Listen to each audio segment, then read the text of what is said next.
बिहार की ये मांग, जिसको कई लोग अनरियलिस्टिक बोल देते हैं, कई लोग अतिरेक में खैरात बोल देते हैं। जब बिहार और झारखंड का बंटवारा हुआ, झारखंड अलग बना, तब से ये डिमांड है। हमारी मुख्यमंत्री थी तभी राबड़ी जी, उन्होंने आंचल फैला करके अटल जी से मांगा था।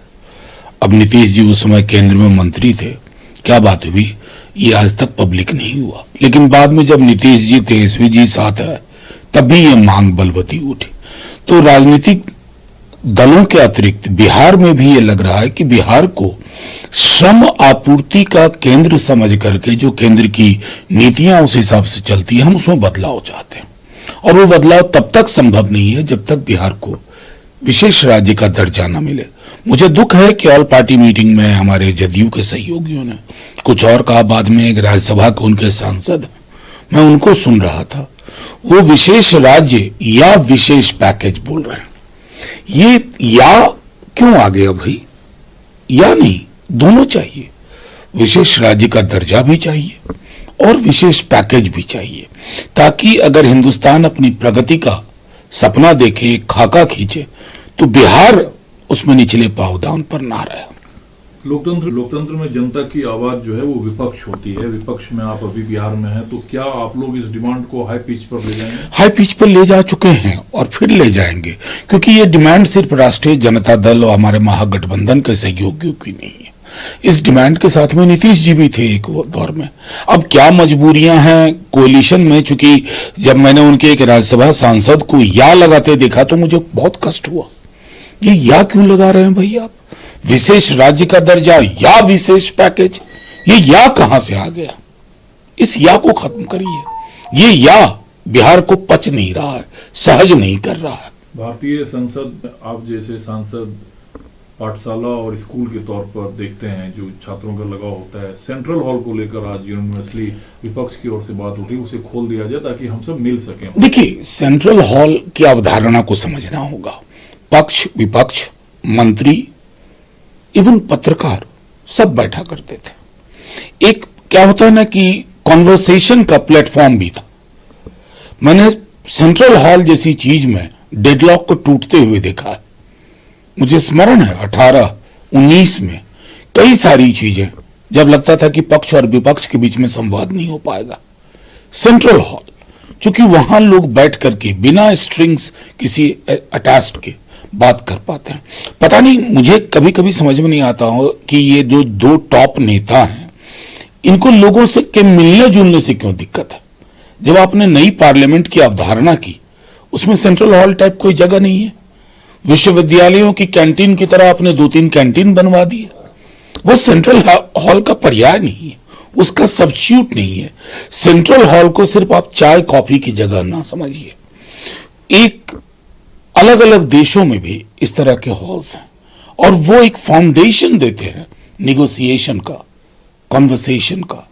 इससे किसी को अगर आपत्ति है तो इसका मतलब है उन्हें स्वभावतः लोगों का मिलना जुलना अच्छा नहीं लगता।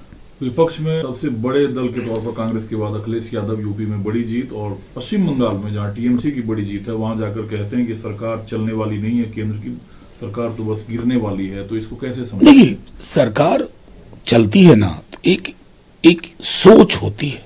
उस सोच का तो मैं अभाव देख रहा हूं। 240 के जब लाले पड़े थे बीजेपी को, तो हमें उम्मीद थी कि कोर्स करेक्शन होगा। मैं कुछ कोर्स करेक्शन नहीं देख रहा हूं। आप उत्तर प्रदेश सरकार को देखिए, क्या क्या कर रही है।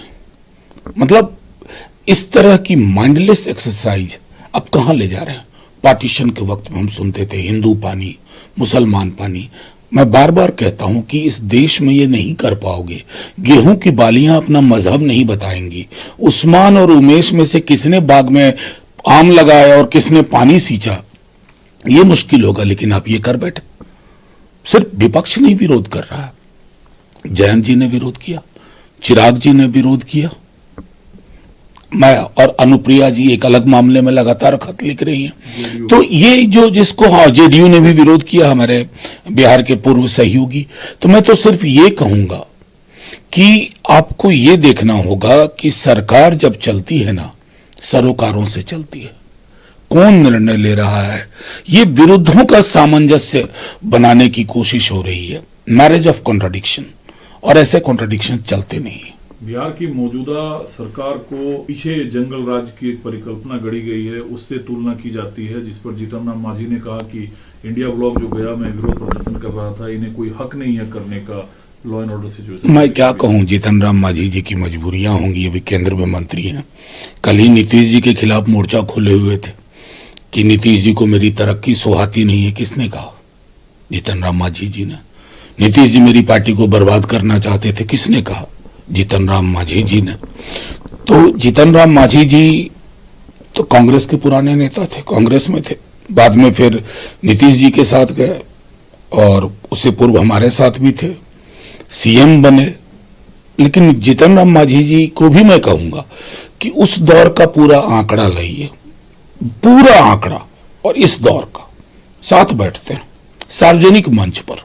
मैं चैलेंज करता हूं, जदयू भाजपा के लोगों को मुंह छुपाना पड़ेगा, ऐसे नहीं चलता है। भेड़िया आया, भेड़िया आया, भेड़िया आया, एक पूरी नई जमात आ गई है बच्चों की। उनको क्या कहोगे?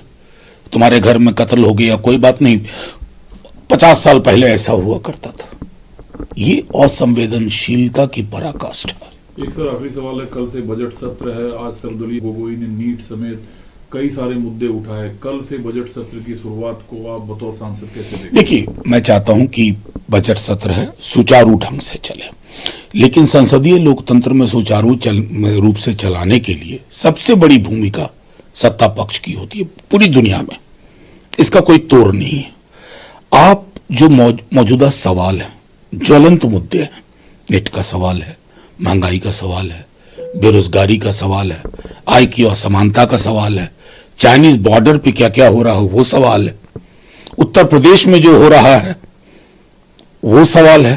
तो सवालों की बड़ी लंबी फहरिस्त है भाई, उन फहरिस्त को आप एड्रेस करिए। पक्ष और विपक्ष शत्रु नहीं है, और अगर आप इसको एड्रेस नहीं करते हैं और संसदीय लोकतंत्र की अवधारणा को कुंद करने की कोशिश करते हैं तो फिर विपक्ष को ब्लेम मत करिए।